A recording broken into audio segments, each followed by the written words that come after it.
And you are now tuned in to Wealthy Being Live. I am your host, TMR Woodford, and this is my co host, Aneem Awe. And we are here again. Hey, Back Aneem, again. Hey, how's it going? it's going amazingly. It's springtime, it's the It's best time of the year. it is. It is. So we have a pretty, I think, relevant topic. I think is the best way to describe this today. Economic pressures, given the current economics situation here in the world. I can't even just say this country because globally, I think we're all experiencing this. Yeah, the economic pressures and the cost of living and building anxiety and how it's impacting mental health. It's indeed a topic I think most of us need some more insight on, something that we can take a deep dive into. Like, I think most of the things we speak about is something we can talk about on a weekly basis, daily basis, right? Until Yeah. we get to some workable solutions behind how we can deal with these challenges. Yeah. Um, because, in the workplace for a long time, people have taken economic stress and challenges pretty rough. Yeah, yeah. I mean, finances is like attributed to a number of mental health issues, including like today, what we're going to talk about is anxiety. I'm also going to make the argument for, depression. Even I think there's a level of financial trauma that a lot of people also experience. So, like, this is hitting home for a number of people, but in the same breath, right, you have people who are leaving their cushy jobs or their golden handcuffs. I want to shout out to my sister who took a big leap in leaving her big, cushy, fancy tech job that is so highly coveted in search of like greener pastures in terms of like rest and relaxation. And so we can kind of see it on either side of the spectrum, if you will. Yeah, absolutely. And with anything, it's about how we take the situation and make the best of it, because there's always going to be challenges. But how do we build through these challenges, right? And the capacity to do so, it obviously varies. Yeah. Some people can be doing very well and they could potentially have a lot of cushion, but still go through a lot of mental stress, as opposed to someone that maybe doesn't have all the cushion or may be facing more obstacles, but they may deal with that stress a bit better, which Yeah. speaks to capacity, as we always talk about, right? Absolutely. And the other thing I'm thinking about as I heard you talking about capacity is also like part of this, or like when you ask about like what is it that we can do, part of it is us understanding our own personal sort of journeys with our financial situation, right? And I think because we're in this world of social media, we're having conversations, people like me are doing pay transparency or other conversations about money. We get to this place where we can then compare ourselves and compare our situations, or feel like, oh well, this person is there, I should be there. And that I think we have to work intentionally to sort of minimize that, right? I think at least my intention when I talk about, social work pay transparency is to encourage people to understand what's possible out there, but understand that my Mhm. situation isn't going to be your situation. So we can't compare ourselves per se, right? My walk wasn't your walk. And so I think that's the first step, right? Understanding where you are at, understanding the numbers. And, something that I talked about recently with someone is just like, having a hard look at the numbers. Sometimes looking at the numbers is the most scariest part, but getting realistic of what that looks like for you, right? And I think that's the first step in terms of us addressing anything or taking any further steps in terms of addressing this pressure, or understanding where this pressure is coming from. You're right. And a lot of that pressure stems from people working, but still feeling like they're behind, Yeah. right? When no matter what you do, you've paid your bills, but you still feel like you're underwater, or the cost of living is going up, but your income streams or your income itself isn't producing enough money to make you feel as if you can even keep up, right? Yeah. So, is that a thing of society? Is it the financial system? Gas prices were up and then they went down and now they're on Mhm. their way back up, right? Yeah. So, if we're going to prepare for a stressful economy and a volatile economy, which the world economy, as a whole is volatile, meaning it goes up and down, right? So, if we're going to prepare for that, we're going to have to normalize that This isn't a an economy thing, or it's not a stress thing.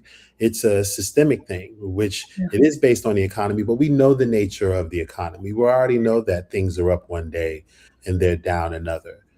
What it brings into light is our lack of systems to deal with these things in Mhm, advance. mhm, mhm, and the first thing that's ringing in my head right now is capitalism, right? A lot of, as you mentioned, streams of income, these messages that are subsequently pushed upon us as entrepreneurs, as people in the workforce, that we have to do all these things to sort of reach this American dream, which is another conversation that I had recently, that and I'd love to hear your thoughts about this, but I feel like the American dream was a bunch of malarkey that was sold to us for us to keep us running the system. And that's why we're feeling that pressure, because this dream that was sold to us, it never manifested itself because it's not actually real.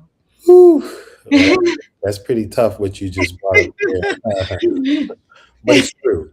And I think those that are feeling that the most, I think my mom's generation, Yeah. many of them, they weren't the baby boomers. They were the ones after that. I'm not really sure what generation they called them. Hate to put folks in categories, but they didn't really have the, oh, you can retire yet still be able to live a good life type of Mhm, situation. mhm. Maybe my grandmother did before her, but that's not really the same. And it wasn't really the same for them, right?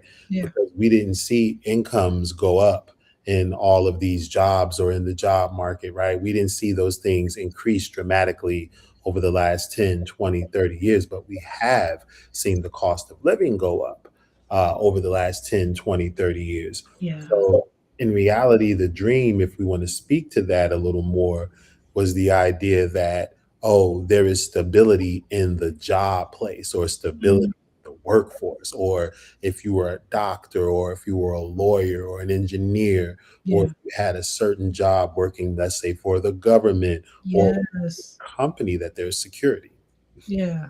Yeah. And you know what? This is a perfect segue, because we have, while we're talking about economic pressures, while we're talking about job security, while we're talking about the dream that was sold to us, it would be terrible of me if I didn't bring up the fact that, what is it, 600,000 Black women have been pushed outside of the workforce, right? Mhm. Because a huge majority of them held those roles that were quote unquote secure, right? Those good old government jobs where like you could never get pushed out of. That Yeah. was a huge sector of those people that got dismissed through this administration. And I don't want to get political, but my existence is political, so I got to go there.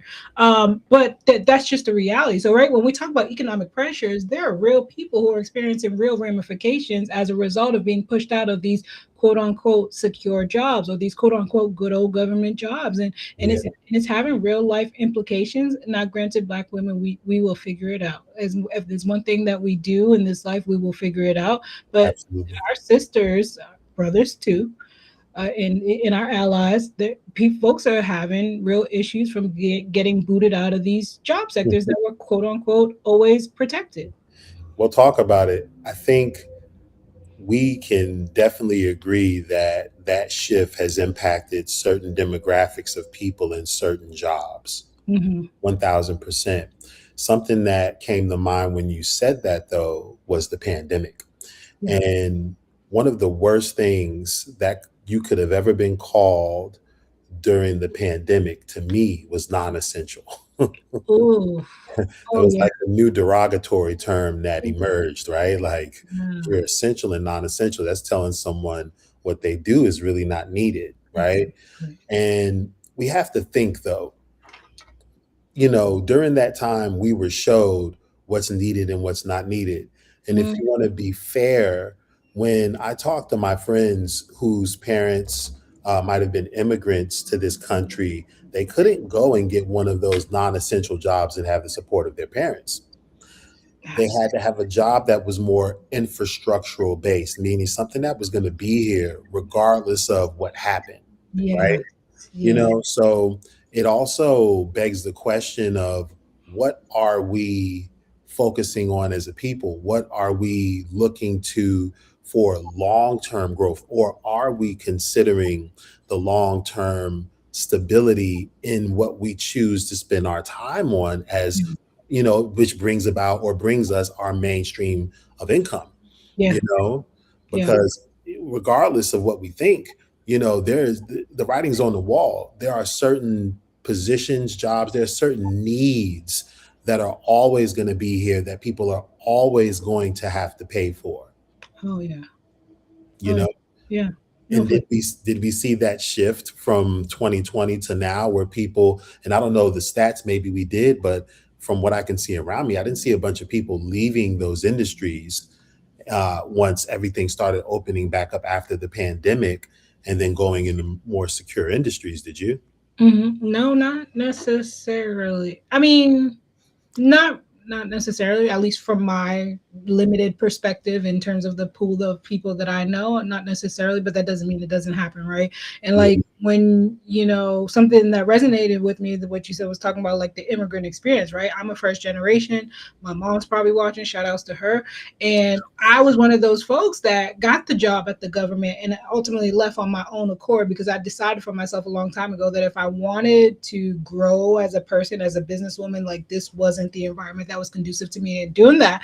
But I say all that to say that when I left, my parents were freaking out. They were just like, oh my God, how could you ever leave this stable career? How could you walk away from this? Are you crazy? Like they were legitimately afraid because of that very thing that you mentioned, is that this idea that we go into these essential roles, we go into these essential environments or these essential jobs, and we stay there and we stick through that for 40, 30 years, and we build our lives and career based off that. And that's just not what I wanted. That's not what I saw for myself. But again, going back to this idea of 600,000 Black women pushed out of the workforce, that was the mentality for a lot of them as well, right? And unfortunately, they've been booted out, which thus is creating a real experience around anxiety for them in terms of finances or what the next is or what their career is going to look like, especially if you built it around this one certain thing. That's absolutely true. And, it seems like a great opportunity still to grow. Yeah. There's always pains in growing, and change is never comfortable, right? So we know that the system fluctuates. We know the economy fluctuates. So, and we know that job security was always an illusion. There is no real job security. The top position in this country, which is the chief executive officer of the United States, the president, is not secure. He has 4 years. Too long. I'm just saying, and after those 4 years, if he gets another four, he's fortunate. But after that, that's it, Yeah. right? So we have to learn more how to pivot. We have to learn what skills and structures actually make us, more stable, and what's going to give us more control financially, Yeah. right?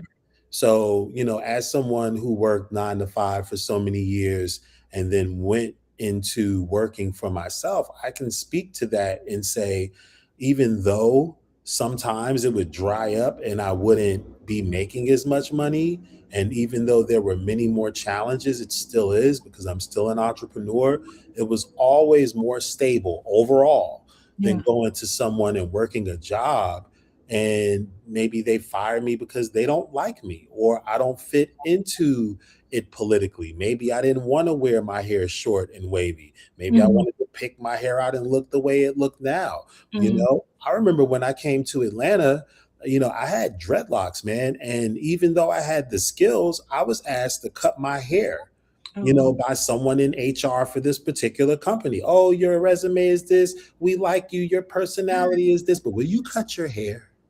Atlanta, like of all places, Yes. the quote unquote new Black Mecca. Yes. And Interesting. and interestingly, they sent someone in that looked like me and asked me that question. I said, no. Yeah. So what did I do? I went and got a job working in a restaurant at the time. I went and I became a server. I said, how much money were they going to pay me? I can make as much over. I'm just going to go. Literally, I had to choose a different job. Yeah. So, Pivot. what are we going to do? Are we going to pivot, or Yeah. are we going to, are we going to see the writing on the wall? Because I would hate to be called non-essential at any given point in time in anything that I'm doing. Oh, you're not essential anymore. Yeah. What? Oh, I don't have a job because you think it's not necessary right now, regardless of what it is. Yeah. Like, Yeah, it's not essential because if people can't afford to pay for it, if they don't have extra money, then no, they're not going to buy it, regardless of what it is. That's why people were doing their own nails during the women doing their Do own nails, they hair. were cutting their own hair, no matter how crazy it looked, but they were learning. So But did all right. women started learning how, though. That's the Yeah, thing. Some women started learning, like they went on YouTube University and they started learning and finding ways to get new skills and adapt new skills that would help save them money or even make them help them to earn more money, right? yeah, no, absolutely. So, That's the power in the pivot, right? And I just want to quickly highlight like signs of money anxiety because we're talking about like economic pressures, which is a lot of it's coming from or stemming rather from finances and money. And again, we've highlighted some really big issues, but like when we think of like signs of money anxiety, which again, this is a sort of field, an emerging field like financial psychology, if you will, by Dr. Klontz. Sorry if mm, I mispronounced his name, but like some signs that that you might be struggling with money anxiety include constantly checking your bank accounts, right? For those folks, I remember somebody asked me on Threads one time, was just like, how many times do you check your bank account? And I can vividly recall a time where I was like always on my bank account. And I could also vividly recall a time where like I maybe check it once a month, right? Like I understand both sides of the spectrum. Feeling hopeless, letting others take control in the sense of like you have you sort of lose your autonomy in terms of your career, or what you want for yourself or what you aspire to do. You sort of you let that go. Emotional reaction to frugality, right? Some mm, people have some. If you ever been, I don't know if you're on Threads, but I'm on Threads. I'm always on Threads. But like people have some really serious strong reaction when it comes to money, or people classism, like people assuming different roles around it. It's really interesting to see, and I think a lot of it is stemming from that.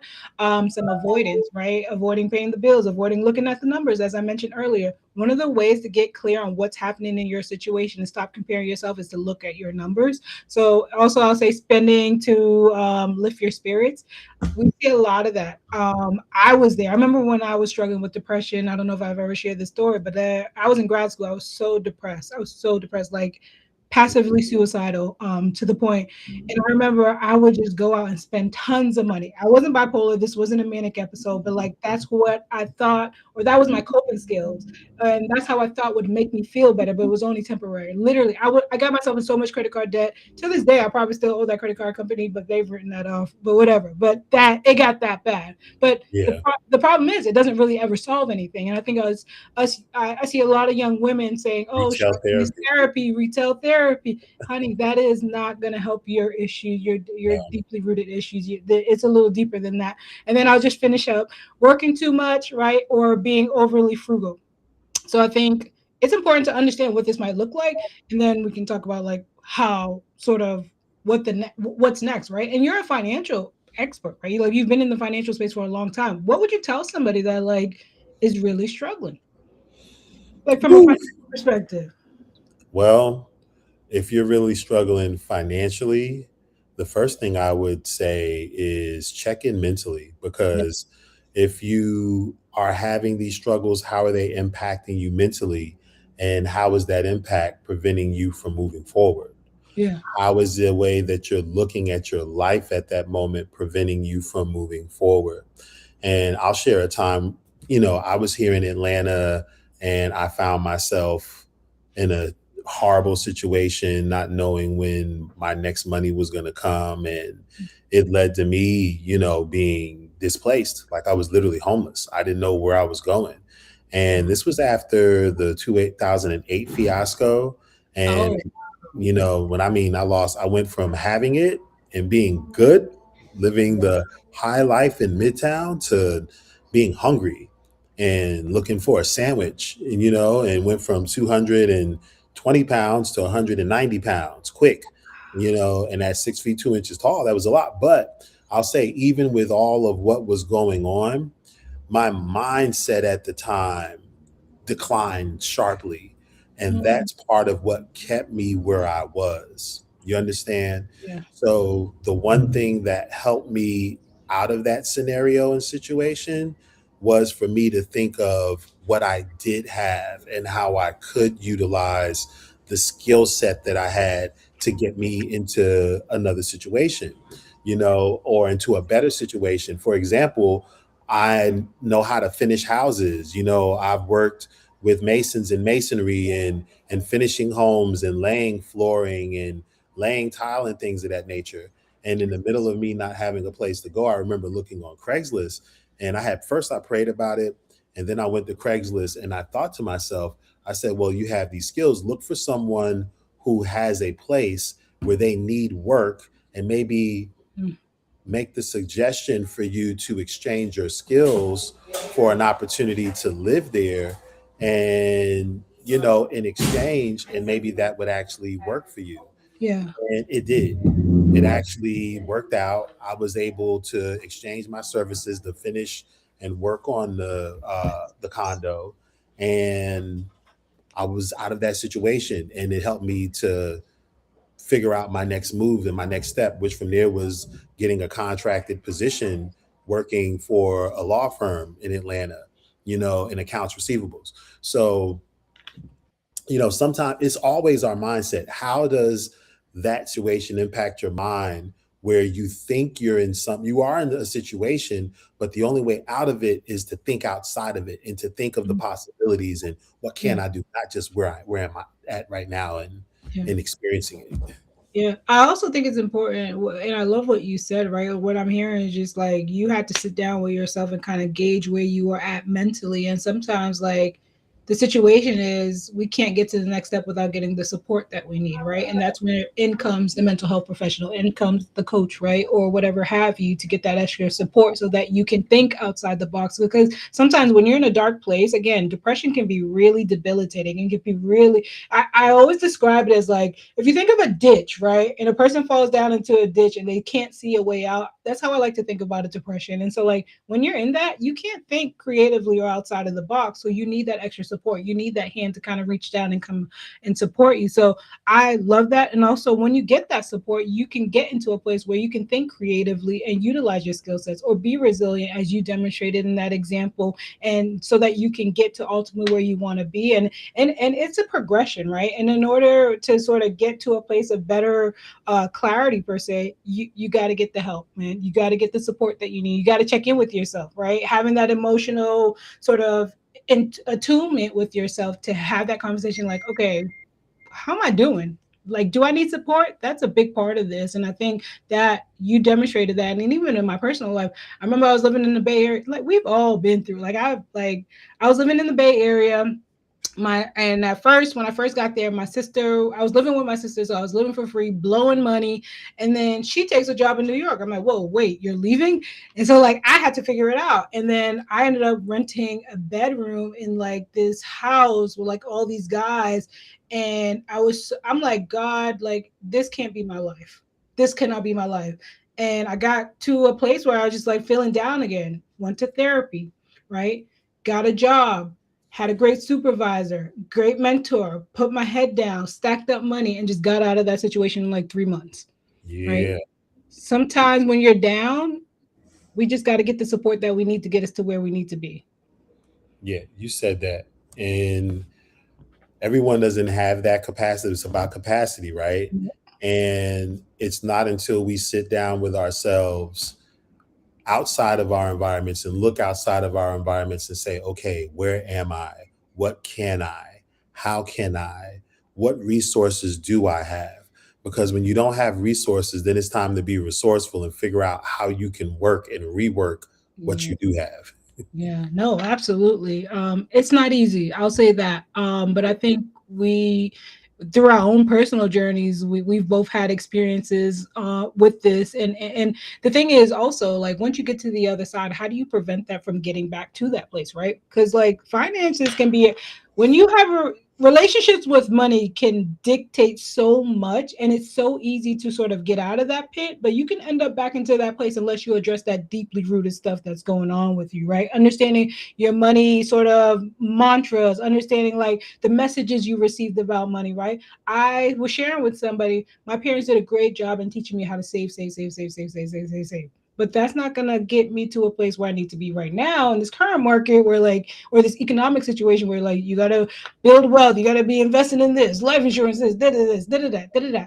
I just couldn't, right? But I had to adapt, right? I had to pivot in a sense to kind of understand where I needed to be, right? They gave me what they could, but that wasn't enough. But luckily, I'm in a position to learn better so that I don't get into the situation where I'm renting a bedroom. And if it happens, right? Sometimes you can't control the cards, but I can try to alleviate that as much as possible. Well, yeah, and that's a big part of it, And one thing is when it comes to investing, that's a very touchy subject. Yeah. There are so many rules and regulations behind it, but the one thing I think most of us don't realize, the greatest investment we can make is the one we make in ourselves, right? Mm, And in our education, because ultimately it's in educating ourselves and adding value to our skill sets and having these skills that actually help to bring value to others, right? And that yes. help solve problems that people have that enable us to make more money. One thing I'll say as well is not just investing in ourselves to learn new things, but thinking about what skills do I have already, what else can I learn that would bring more value to what I already know? you Yeah. know, Yeah. that would make my already skill set something that I can use even more so with those that maybe I already work with. And for me, that was something I had to think about over and over. I was in business consulting. Well, first I was in entertainment business, but those transferable skills from there in consulting and entertainment and in the music industry for over a decade helped me to pivot into just business consulting, period, from investor relations, the workforce development, and sales. These are things I was able to bring that were transferable.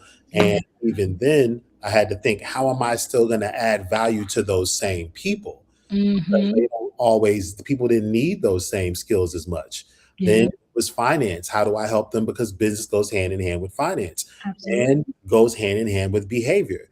Yeah. Because, yeah, you can get coached with your finances all day. You can get coached with your business all day. But what if you're not right between your ears? And it Right. doesn't matter how much money you have, that doesn't indicate, money does not, and how much money you have doesn't indicate mental wealth and wellness. Absolutely. So, Absolutely. My mom always used to say a person that makes $30,000 a year and a person that makes $200,000 a year at the end of the year can end up with the same amount if they don't have this right. boom. And, I look at people like my grandmother, she worked at the post office over 40 years.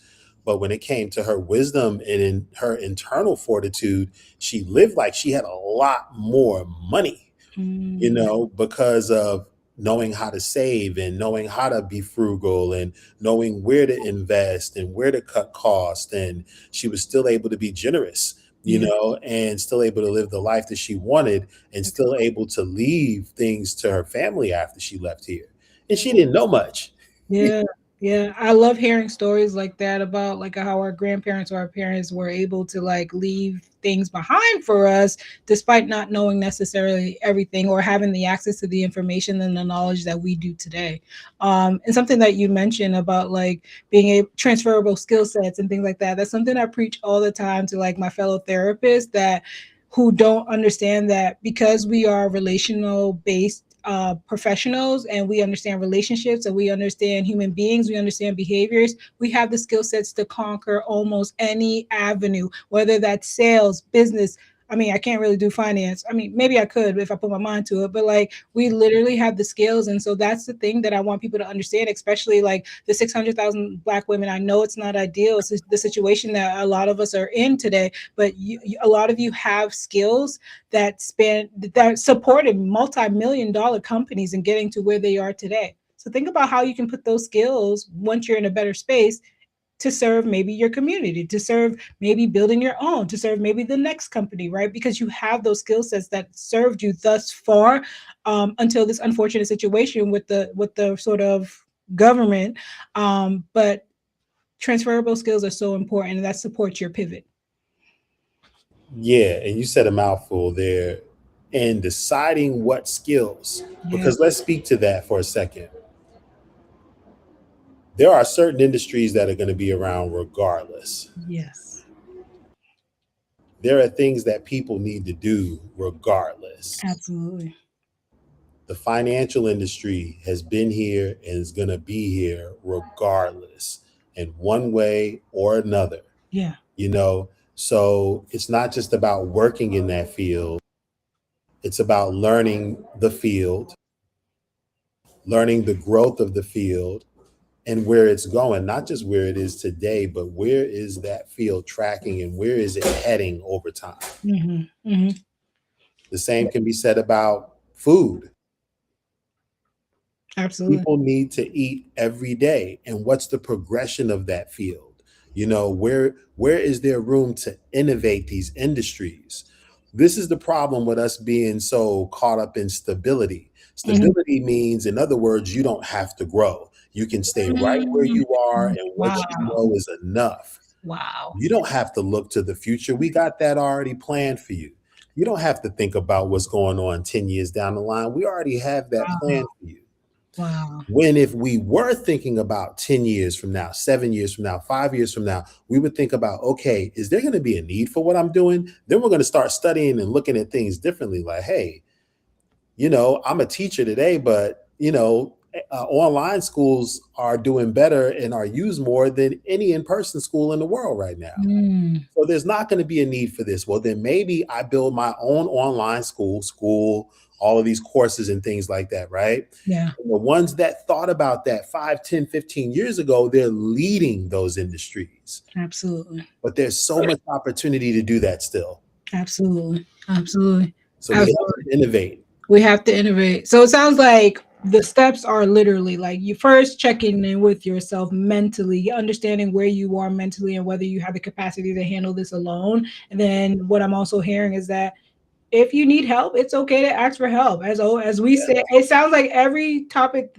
discussion, whatever we're talking about, it points back to getting support and not necessarily doing alone. And I truly believe, because we are people of African descent, that we are village mentality people. We don't operate alone. It takes a community, it takes a village, and we need to get back to that, right? Because I think capitalism makes us feel like we have to do everything on our own. We have to isolate. We have to just put our head down and just grind, and never sleep, which I don't agree with. But also hearing this idea, when you get to a place of better mental space and forcing yourself to sort of look at numbers, understanding your money mantras, understanding your mindset around money, you can pivot, right? You can allow yourself to pivot, give yourself permission to do that thing, whatever that thing is. And I think also it's important for people to understand that none of this is easy. It's not going to happen overnight. It takes time, because we also live in this social media world where everybody wants this quick fix, quick solution thing, and that's just not how that works, right? It's an It takes time. illusion. It's an illusion. You see the finished product online, you don't see the work that went behind it. Exactly. And I always compare growth to going to the gym. When you go into the gym, you don't expect for it to be easy. You don't expect that you're going to get a six pack or you're going to lose a pound without some type of resistance and without some type of work. So anything that we want, any type of change, any type of growth is going to require us to face resistance. It's going to require us to work hard through something. And that work is going to bring us to a place of results. We will not see results without work and without resistance and without having to push through. Yeah, no, absolutely. Wow. I really enjoyed this conversation today. Yes. Yeah, I feel like it was relevant. I feel like there's a lot of great knowledge between you and I, and personal experience too, right? Where yeah, a lot of people, this economic pressure, we're not absolved from it because we're Been here there, talking about it, right? We're still figuring it out along the still way. there, building and still there. Still there as well. It's just trying to figure it out as we go, but we can do it together and put our heads together, I always say. Absolutely, because we're a community and we can do it. Yes. And unfortunately, we're now at the end of our time for this session. But as usual, it's always an honor, Aneem. Thank you, Always. everyone who is viewing us, everyone that's tuned in, and everyone that will view us. Don't forget, every Monday, 1 p.m. Eastern Standard Time, you can catch us live on several platforms. Other than that, this is Wealthy Being. All right. Take care, y'all. Goodbye. Goodbye.